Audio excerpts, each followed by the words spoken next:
Ley de bases y puntos de partida para la libertad de los argentinos, así entró. Se llama, periodísticamente la llaman ley ómnibus. Cada uno de los integrantes de cada una de las comisiones escucha a expositores para poder comprender cómo, cuándo y dónde. Gabriel Gamarra, contame. Cuando se determinó quiénes iban a formar las comisiones, también se determinó los días que se iban a trabajar en la semana, de martes a jueves en principio, pero como el tiempo apremia, se decidió este lunes que iba a haber reunión de comisiones y que iban a estar invitados los representantes de las pymes, por ejemplo, de la empresa vinivitícola, de los farmacéuticos, biodiesel, gente de Coninagro, todos, la verdad, bastante críticos con este proyecto de ley ómnibus. Cuando decía que el tiempo apremia es porque quieren tener dictamen para el próximo jueves en lo posible y después debatirlo en el recinto. Ahí hay una duda, si va a ser el 24 de enero, el mismo día de la marcha de la CGT, o si sería un día después, el 25 de enero. Con respecto a personas que estaban molestas, hay que decir que los diputados, tanto los radicales como de Juntos por el Cambio, están bastante críticos con el presidente Javier Milei por las declaraciones que realizó en el día de ayer, donde dijo: aquellas personas que no quieren votar, estos diputados que están en contra de la ley ómnibus, es porque tienen cierta preocupación, por decirlo de alguna forma. Los diputados manifestaron que si tenía algo para denunciar, que vaya a la justicia.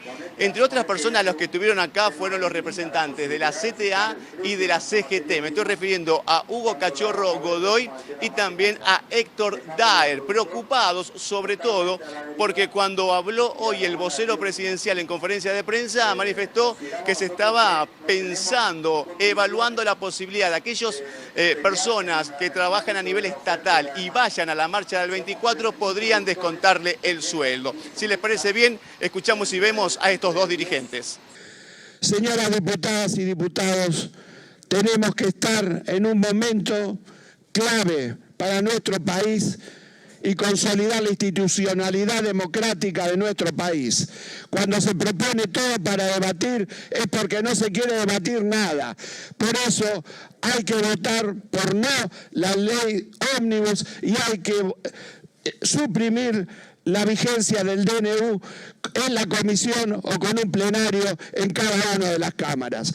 Porque esto de abarrotar totalmente con tantos artículos, con tantas cosas que tienen que ver con el fondo de la administración pública y el fondo del funcionamiento de la República, no se pueden resolver en 2 centavos ni de este Parlamento ni de los más iluminados. Por eso la institucionalidad hoy depende de esta casa y por eso el día 24 vamos a venir a apoyarlos para que tomen la valentía de decirle no a la ley ómnibus y decirle no al DNU. Lo que quiere es trasladar la responsabilidad a otras y a otros, en este caso a los congresales o a quienes nos oponemos a esto, porque no queremos el saqueo, porque no queremos la hiperinflación, porque no queremos que se rifen las riquezas nacionales y bueno, y por eso convocamos a este paro y convocamos, como lo dijimos hoy, a diputados y senadores a que rechace el DNU, que no tiene ni necesidad ni urgencia, y que se rechace también el proyecto de ley.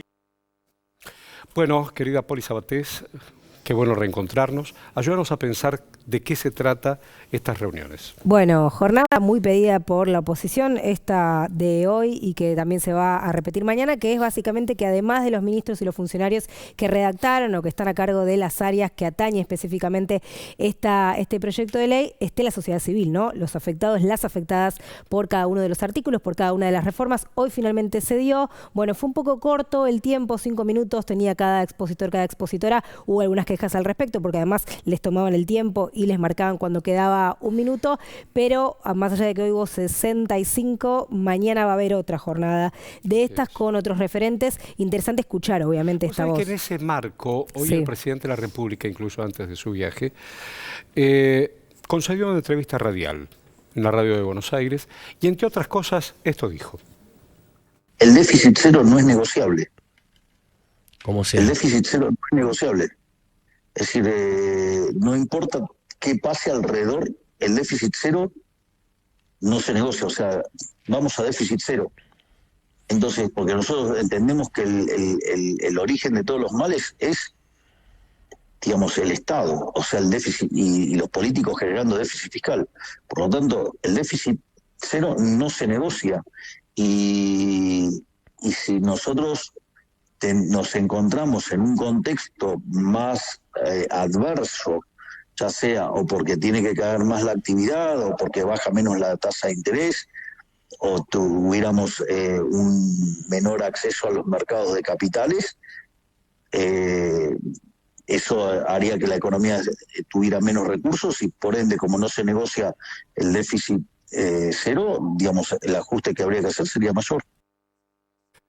Ahí el presidente diciendo lo propio. Entonces, Sí, y así empezó con críticas a estas declaraciones, empezó directamente la jornada de hoy, porque los legisladores de la oposición señalaron concretamente esto que entienden como una intransigencia por parte de la Libertad Avanza de no querer negociar la ley, que es una ley muy amplia, con muchas reformas, con muchos artículos. Bueno, hoy se arrancó justamente la sesión diciendo que el gobierno tiene que aceptar, por lo menos discutir una a una estas medidas. hubo diferentes referentes de la cultura, referentes de la economía. Un referente de la cultura, Mitre, director de cine. Sí. Entre otras cosas, míralo. Argentina es el país que más nominaciones al Oscar tiene en la región. ¿Por qué sucede eso? Porque hay una ley de cine que sostiene y fomenta la existencia de un cine argentino. Las películas argentinas se exportan a todo el mundo, son reconocidas en todo el mundo. Generan divisas, trabajo de calidad y valor agregado. Le dan visibilidad a nuestro país, generan admiración. ¿Por qué queremos destruir eso? Es que no es este el momento de tratar la ley de cine y sobre todo de proponer un ajuste, ¿no? y una pérdida en el fondo de fomento. Consideramos que la ley de cine, que es muy virtuosa pero tiene sus años, tiene que ser tratada y esperamos que los legisladores nos den la oportunidad de tratarla en particular en su momento, lo antes posible, pero en el contexto adecuado, no en el contexto de la urgencia de la ley bases. Es parte de nuestro discurso y de nuestro pedido el poder entender cuáles son las razones para pedir en la ley ómnibus o en la ley bases un cambio de esta naturaleza que en lo concreto a nivel económico no representa un número importante, sino que tiene que ver más con una decisión de limitar, de lo que se puede entender como el intento de cambio cultural, pero nuestra Argentina es esta, una Argentina que se enorgullece cuando dos personas, como acaba de suceder, decimos, estuvimos en el Oscar, es decir, fuimos, yo subí, lo recibí y cuando regresé en el avión nos aplaudían. Esa es nuestra Argentina y ese es nuestro cine. Perderlo es algo que no está dentro de mi educación ideológica, no lo comprendo.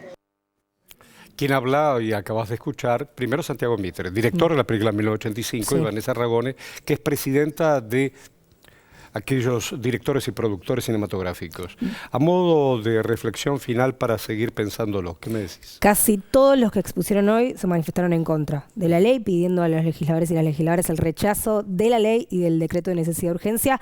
Algún sector del mundo empresario pidió el apoyo a esta ley, sobre todo a favor de eliminar las multas contra el empresariado local, pero casi todos los expositores en contra de esta ley. Bueno, la cultura de las más afectadas, pero hubo distintos sectores, esa fue una posición bastante mayoritaria. Bien.